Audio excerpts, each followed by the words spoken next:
Hey guys, welcome back to 10 and 2. Today we're working on this beautiful 1988 Lotus with the baby blue wrap package on it. It's kind of like a James Bondy type car. It's got 2 doors, 2 seats, 4-cylinder turbo, 16 valves, 2 cams, some drivability problems, clearly because it's a Lotus. And it's been in this barn for a while now, collecting dust and dirt and chicken debris. And Gord had a guy in here have a look at it, a specialist, if you will. And he determined that it needed a little bit of this and a little bit of that. That didn't work. And then he came to the conclusion that this is the problem right here, this TPS sensor. So we looked it up, if you can find it, and it's pretty much unavailable everywhere. It's €1,000, and that's like a lot of money for a TPS sensor made by Bosch with a Bosch part number. Old and obsolete, and nobody makes a new one. So we did some more research, and on the internet it said, if you crack that baby open, you're going to find a micro switch. And I thought, micro switch? It's a TPS sensor. Like, aren't I going to find a potentiometer? But nonetheless, I gave it a couple of pries with 8 screwdrivers at the same time because it is glued all the way around, has 4 clips, and so I gave it the old karate chop and got it apart. And they were right. There's a micro switch. There's also another little switch. I wouldn't call it a micro switch. I'd call it like a contact point switch. And so I got out my trusty multimeter.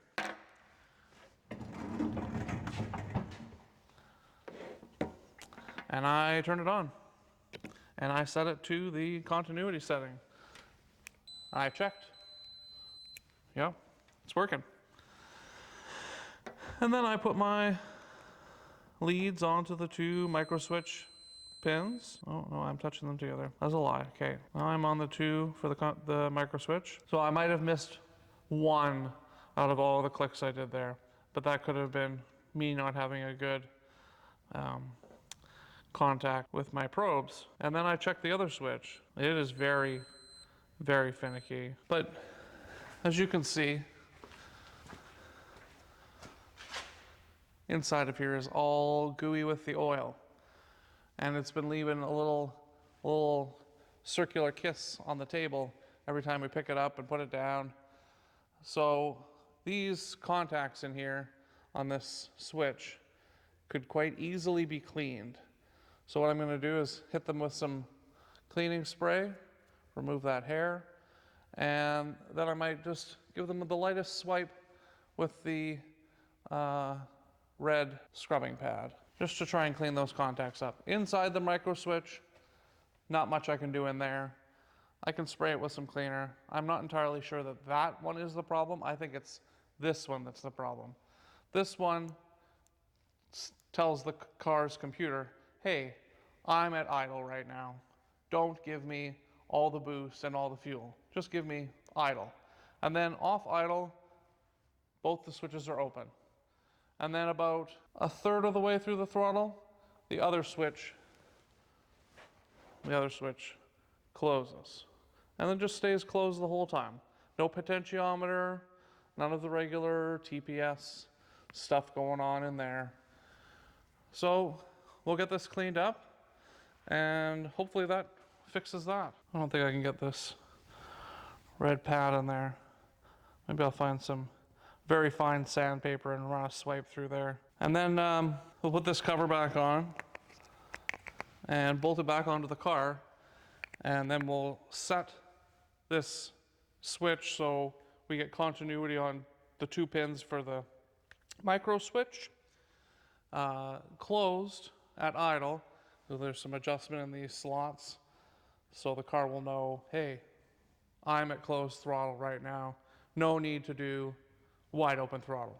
All right, so I ran this piece of sandpaper through the contacts a couple times, sprayed it out real good with the electrical contact cleaner. Now let's check this again. It seems to be more consistent now. When I first took this apart, it would drop out every second click. So I'm just going to snap this back together. I'm not going to re-glue it. I'm sure that oil will leak in there again, and hopefully this fix will work more than once. If this does indeed fix it, which I'm hoping it will. It's like I never learned how to use Tupperware or something. What's going on? What is the meaning of this? Ah, Wunderbar. I should have figured out which two terminals were the ones I want before I put that on there. Let's throw this thing on there and see what kind of violence we can encounter. So I'm assuming this goes on here like so. Get the wire out of the way. I love these old style connectors with the little spring in them. You just push the spring down, connector slides off. Everyone's happy. I mean, except for when they're like welded on, but oh, somebody has spliced that connector onto there. Oh yes, very nice. But why? Oh, I don't even need the ohm meter to tell me when this switch is on. I can hear it. Listen. So I'll just tighten up the screws with it clicked down. Well, I hope that there's nothing else wrong with this car, because it doesn't look very pleasant to work on. It has mechanical fuel injection, which is very interesting. It also seems to have a electric cold start injector, which is also very interesting. I think I brought the wrong tool over here to tighten these screws, but you know, you get the idea. It turns out that there is juice in the battery. I don't know if it's enough to start the car, but let's give it a shot.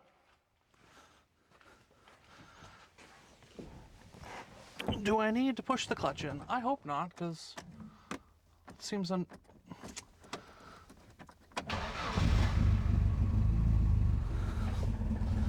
like a kitten.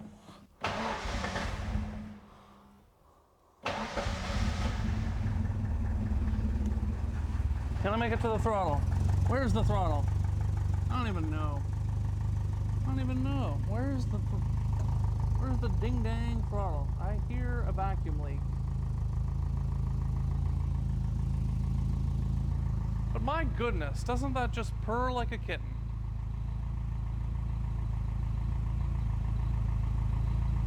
Let's have a little look at the battery voltage, see if it's charging.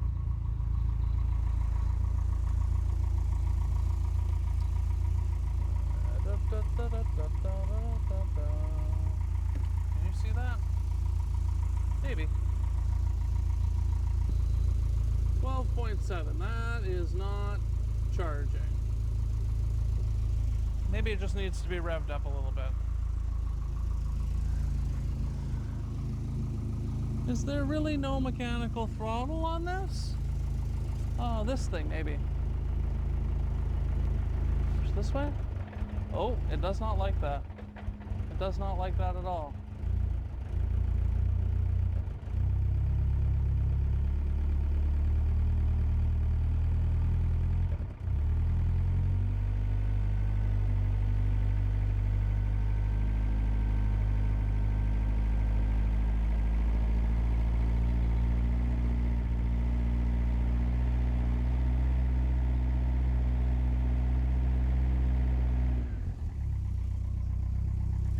Is there voltage? Well, more than 12.7.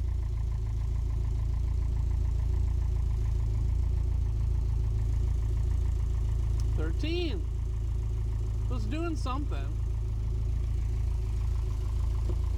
You know, picky British Electrics. Surprised it runs at all given how much it rained yesterday.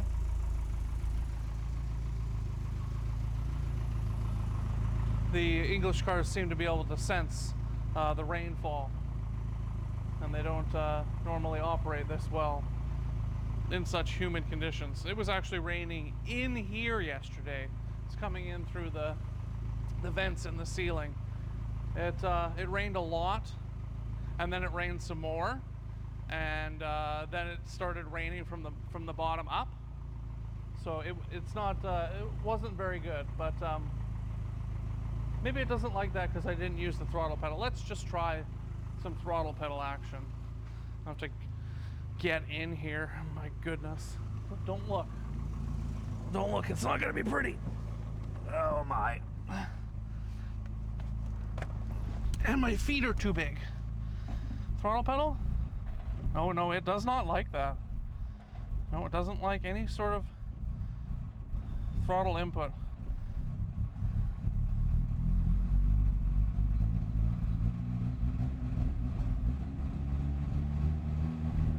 What's it saying here? It says it's got very tough steering.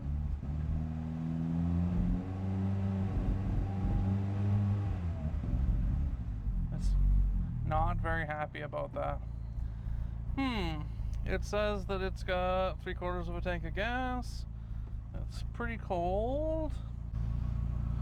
I'll have to stick you in here so you can see this. It's very retro. It's got all the oil pressure in the world. There's the voltage gauge.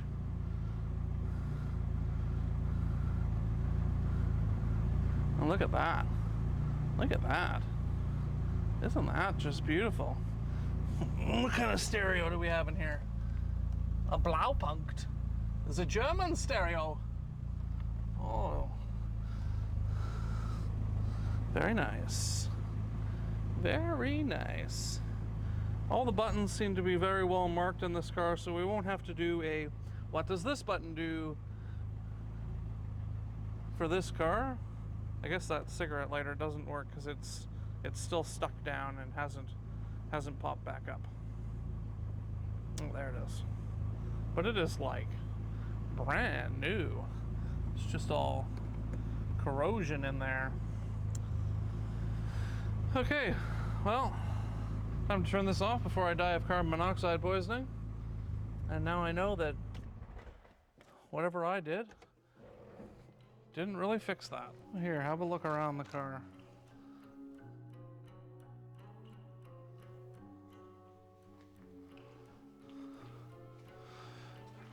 Very original. Right down to the blood red leather interior. Of course, every car should have an ashtray. My bad. An ashtray in the door, a separate lighter in the door, power window switches for both sides, mirror controls, and then the door handle way down there. Fuel door release, a left and a right? Is that really a thing? Well, now I have to. Well, I heard two things happen, and there's definitely one over here. Let's go look at the front. And what do we have under the bonnet? Well, there's no engine. You already saw where the engine is. Looks like it's missing a spare tire, maybe, but who needs that? You gotta have room for your 6-pack of coffees. Because I don't believe there's a cup holder to be found inside there. The old mono wiper blade.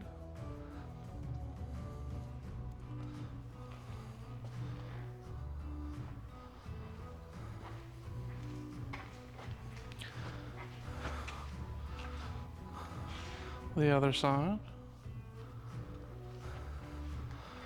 What do you guys think? What should we do with this car? Yeah, obligatory lighter and ashtray.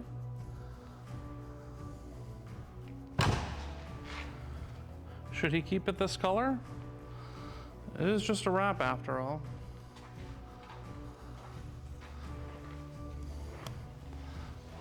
What do you guys think? Do you like this car?